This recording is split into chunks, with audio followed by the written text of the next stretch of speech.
Howdy folks, welcome to another beautiful day out here in West Vancouver.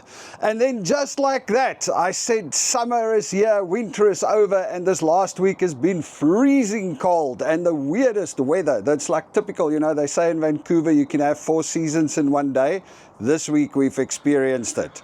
I mean, it's freezing cold, everything ices up, then it snows, and like literally in the morning it's snowing, and then a little later it's raining, and then there's like ice, it's almost like sleet, hail stuff, and then the sun shines, and a little later it snows again. So that's how it's been going this week. Warm, cold, and now I'm standing in a t-shirt again. This morning it was snowed white. Anyway, Vancouver's transition period. It is still beautiful, it's still awesome.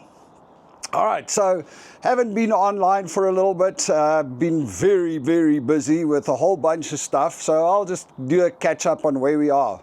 Interesting happened to me, what was it, 2 weeks ago, I received all of the Innovate Alberta books because, long story, it was shipped, it was supposed to be shipped to Alberta, and then the courier messed it up and they shipped it to Mississauga, but luckily I called them and I intercepted the shipment, and then they delivered it at my house because you know, it was too late to divert it to Alberta, and I rather wanted it so that I can take care of it, and I couriered it, or I sent the parcels individually from here. So everybody's got the Alberta books, they love it, it's great. But what happened was, while the truck was supposed to arrive on the Wednesday and offload the books, and then the truck didn't come on the Wednesday, so the truck came on the Thursday. Now at my house I've got this crazy driveway coming down, so the truck couldn't deliver the stuff at the driveway. It delivered it up on the road at the top in the little cul-de-sac, or the, you know, little lane at the top. So the guy just dropped the 3 pallets with books over there, so I had to move all of the books down from the top into my garage, which I didn't carry them. I actually just drove the car up, opened it, loaded books in the back, drove down, offloaded in the garage. It was a mission, I tell you what. It was like 200 boxes of books. It was a mission. It was hard work, trust me. I worked really hard for a couple of days getting those out because I had to carry them down into the garage. And of course, as luck would have it, the whole of Wednesday was a sunny day. Thursday morning was a sunny morning, and then just as the truck dropped off the 3 pallets, it started looking like it wants to rain. I mean, it is Vancouver, it happens quickly. So I had to like move all of these things. I couldn't wait for the kids to come back from school and help me. And anyway, long story short, the moment I had all the books in the garage, the clouds cleared and the sun came out. So Murphy's Law, there you have it. Anyway, so as luck would have it, so I've now finished, I'm almost done with all of the books from the top, bringing it down, but Thursday is also our rubbish day. So as I go back up to go and fetch the car with the last load, I just carried the pallet downstairs, I put it downstairs in the garage, I walk up to go get the car and drive down with the last load of books. The guys with the recycling truck rocks up, you know, so now he's driving down this little thing, and I'm trying to show him to just, you know, just give me 1 sec. I'm just going to move the car out of the way because my car is parked on the other side, so there's a very narrow spot for the recycling truck to come through. But the oak doesn't actually care, so he just kind of squeezes through there between the trees and my car. He reverses. So he reverses through there, stops. No, actually I lie. He didn't reverse. Anyway, so he squeezes through there, and there's this young girl that's now picking up all of the recycling bins and chucking them in the truck. So, you know, I'm standing there waiting for them to finish so I can get to the car and move the books down and blah, blah, blah. So he goes, picks up the neighbor on the end stuff, and now he goes back, and this young girl is standing here in the trees because there's no space between my car and the trees, and the truck is in the middle and the bins are right over there. So she's like in the trees there trying to get the bins. So I want to go up there and help her.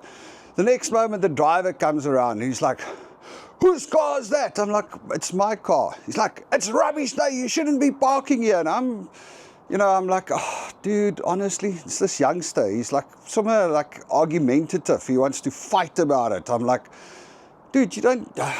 I didn't even try and explain. I'm just like, "No, dude, I'm sorry.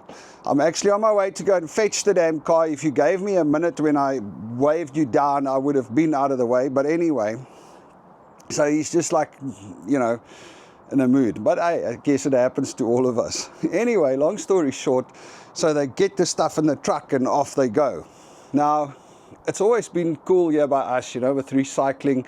You have to have the cardboard in one, and you have to have the plastic in another one, and you have to have bottles in the other one. But, you know, so oftentimes there's only one bottle, so I somehow chuck it in with a plastic. Or oftentimes the cardboard, my bags are full and there's 1 or 2 pieces of cardboard extra, and I just put it in the blue bin, and they're always very kind of cool about it, you know. They don't worry too much. Except since that day, last Thursday, or the Thursday before, when he was pissed off at me for my car being up there. Now, if there's one wrong thing in the bin, I come home and there's like a big freaking sticker on the bin. Like, nope, this is not right. You need to change this. Like, I put a cardboard box out, like my Apple Screens box. Now, normally they would take all of these things. I mean, they chuck it in the same thing. But anyway, big sticker. Now everything has to be according to the rule of the letter of the law of recycling. So I apparently have a recycling truck driver that's pissed off at me. Any which way, it happens. Check there. I hope you can see this. I mean, it's all still snow up there. Amazing. There's letters going out saying that the ski resorts are open again because they had 35 centimeters of snow. Anyway, so yeah, summer is apparently not here yet. Hopefully next week. What else can I tell you? The South Africans in Vancouver website. I've actually spent a lot of time working on that, and it's coming along nicely now. All I need is content. So all of you, please help me out with that. If you know of any South African businesses that should be listed on there, comment at the bottom. If you know of any South African events, there's an event calendar. Currently, there's only 2 events on there. There's the Afrikaans Lekker concert on the 2nd of June, and then there is the South African Pavilion at the West Vancouver Cultural Festival on the 31st of May and the 1st of June. So we are going to start building out that site. It's going to be an awesome resource for all South Africans living in Vancouver and BC to just go and find anything you want and find out about events. Over the next couple of days, I'm also going to start loading.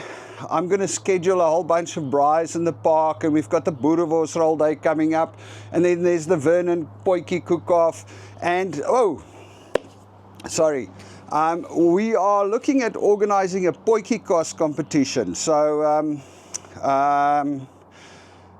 we're still looking at dates a little bit later, and we are also looking at spaces where to do it. So just let me know in the comments or message me on Facebook, or if you have me somewhere else, let me know if you're interested in the Potjiekos competition.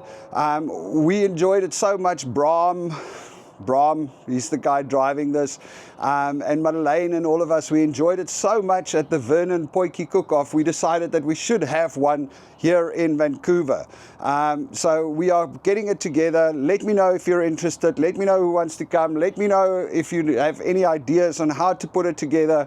It will be amazing. Anyway, let's get our summer scheduled, guys. Let's get a few things in the pipeline where we can hang out and network and have some fun. And a couple of good braais, of course. All right, folks, that's it from me. You all must have an absolutely beautiful day, and we'll speak again soon. Cheers.